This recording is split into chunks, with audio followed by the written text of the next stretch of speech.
भारतीय संविधान के अनुसार देश का प्रथम नागरिक कौन होता है? देश का प्रथम नागरिक कौन होता है? राष्ट्रपति होता है। भारत के राष्ट्रपति बनने के लिए किसी व्यक्ति की आयु पूर्ण होनी चाहिए। मिनिमम कितनी आयु होना चाहिए? 35 वर्ष होना चाहिए। ठीक है, डी आंसर।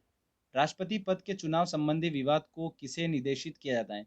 राष्ट्रपति पद के चुनाव संबंधी अगर विवाद है तो वो कौन संभालता है? उच्चतम न्यायालय, सुप्रीम कोर्ट संभालता है। डी आंसर बिल्कुल सही होगा।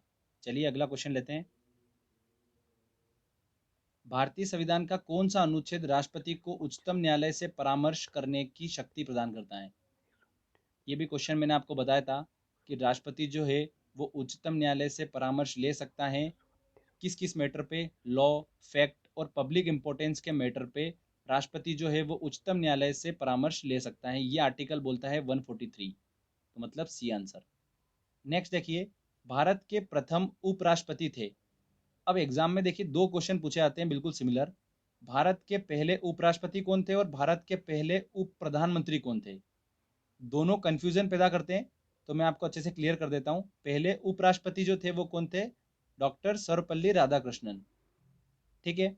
अगर पूछते हैं कि पहले उप प्रधानमंत्री कौन थे, तो वो कौन थे? सरदार पटेल। दोनों को ध्यान रखिएगा, वेरी वेरी इंपॉर्टेंट है। और जो उपराष्ट्रपति होता है वो क्या होता है? राज्यसभा का पदेन सभापति होता है। और ये आर्टिकल बोलता है 64।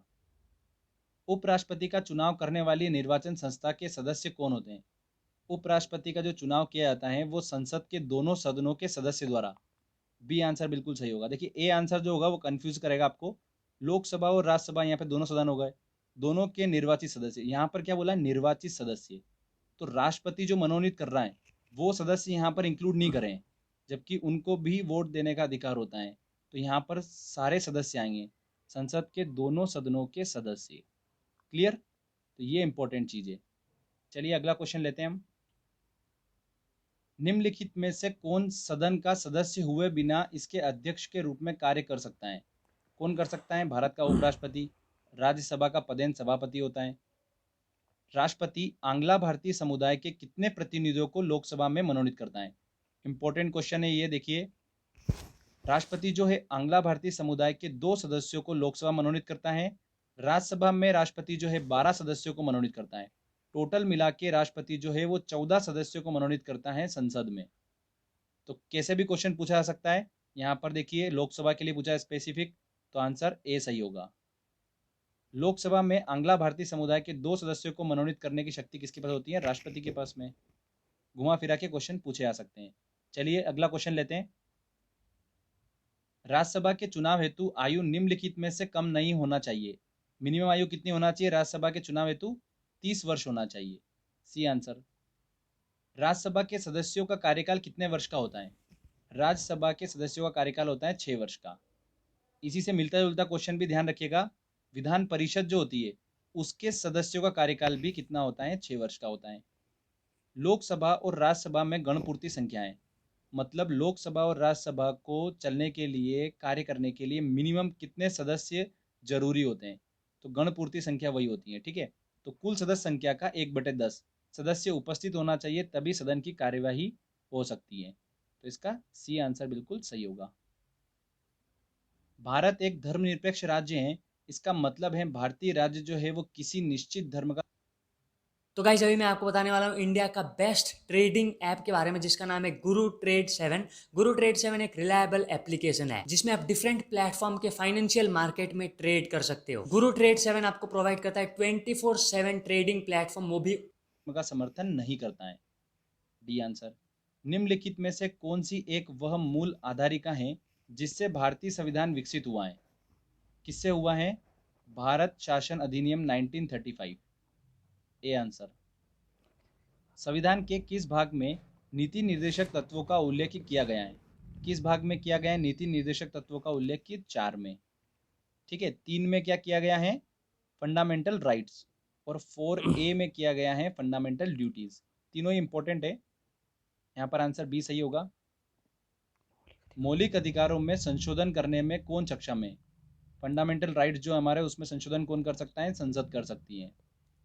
निम्नलिखित में से किस वर्ष संविधान के मूल कर्तव्यों को स्थापित किया गया? 42वें संविधान संशोधन 1976। तो 1976 में। बी आंसर इसका सही होगा। संविधान का कौन सा अंश भारत के नागरिकों को आर्थिक न्याय प्रदान करने का संकेत करता है? देखिए, आर्थिक न्याय मतलब आय का समान वितरण। घुमा फिरा के क्वेश्चन पूछते हैं, ध्यान रखिएगा। धन का समान वितरण, आय का समान वितरण किससे संबंधित है? राज्य के नीति निर्देशक तत्व से। ये आंसर इसका सही होगा। ठीक है, चलिए अगला क्वेश्चन लेते हैं। निम्नलिखित में से किसकी नियुक्ति भारत के राष्ट्रपति द्वारा नहीं होती है? देखिए, भारत के मुख्य न्यायाधीश बिल्कुल होती हैं, सेना प्रमुख बिल्कुल होती हैं, लोकसभा अध्यक्ष की नियुक्ति लोकसभा सदस्य करते हैं, राष्ट्रपति नहीं करता है, तो ए आंसर सही होगा। भारत के राष्ट्रपति की मर्जी तक निम्नलिखित में से कौन अपने पद पर रह सकता है? कौन रह सकता है? राज्यपाल, गवर्नर। गवर्नर जो होता है उसको नियुक्त कौन करता है? राष्ट्रपति। और हटाने का काम भी कौन करता है? राष्ट्रपति करता है। मतलब महाभियोग की प्रक्रिया द्वारा राज्यपाल को नहीं हटाया जा सकता है। तो ये इंपॉर्टेंट है, ध्यान रखिएगा। वित्त बिल के लिए किसकी पूर्व स्वीकृति आवश्यक होती है? वित्त बिल, ध्यान रखिएगा, फाइनेंस बिल के लिए किसकी पूर्व स्वीकृति आवश्यक होती है? भारत के राष्ट्रपति। C answer. नेक्स्ट क्वेश्चन लेते हैं। लोकसभा या विधानसभा के निर्वाचन में एक उम्मीदवार अपनी जमानत राशि को खो देगा अगर उसे कुल वैध मतों का 1/6 से कम मत प्राप्त होते हैं तो। C answer. देखिए, एक एग्जाम्पल से आपको बताता हूँ कि मान लेते हैं कोई विधानसभा क्षेत्र है जहाँ पर 120 वोट पड़े, ठीक है, तो उसका 1/6 कितना हो गया? 20। मतलब अगर किसी व्यक्ति को 20 से कम वोट मिले तो उसकी जमानत राशि जो है वो जब्त हो जाएगी। क्लियर? कोई वित्तीय बिल प्रस्तावित हो सकता है। देखिए, वित्तीय बिल जो होता है वो केवल और केवल सिर्फ लोकसभा में प्रस्तावित हो सकता है। अगर कोई दूसरा बिल होता है तो वो किसी भी सदन में रखा जा सकता है, पर वित्तीय बिल सिर्फ और सिर्फ केवल लोकसभा में प्रस्तावित हो सकता है। लोकसभा में मंत्रिपरिषद के विरुद्ध मतलब सरकार के विरुद्ध अविश्वास प्रस्ताव लाने हेतु न्यूनतम सदस्य संख्या कितनी होती है? अविश्वास प्रस्ताव कौन रखता है? मैंने आपको बताया था, विपक्ष रखता है। किसके विरुद्ध रखता है? सरकार के विरुद्ध, मंत्रिपरिषद के विरुद्ध।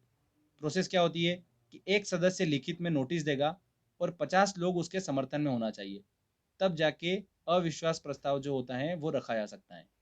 तो 50 लोग मिनिमम समर्थन में होना चाहिए। डी आंसर बिल्कुल सही होगा। ठीक है, चलिए अगला क्वेश्चन लेते हैं। लोकसभा की अधिकतम सदस्य संख्या कितनी हो सकती है? देखिए फ्रेंड्स, मैंने आपको पूरा अच्छे से स्ट्रक्चर बता रखा है इसका, एक बार और आपका मैं रिवीजन करवा देता हूँ। मैक्सिमम सदस्य संख्या हो सकती है 552, वर्तमान में कितनी है? 545। ठीक है, इसमें से मैंने आपको बताया 2 जो है वो राष्ट्रपति मनोनीत करता है, आंग्ला भारतीय समुदाय के सदस्य, और बचे हुए कितने? 543 जो हैं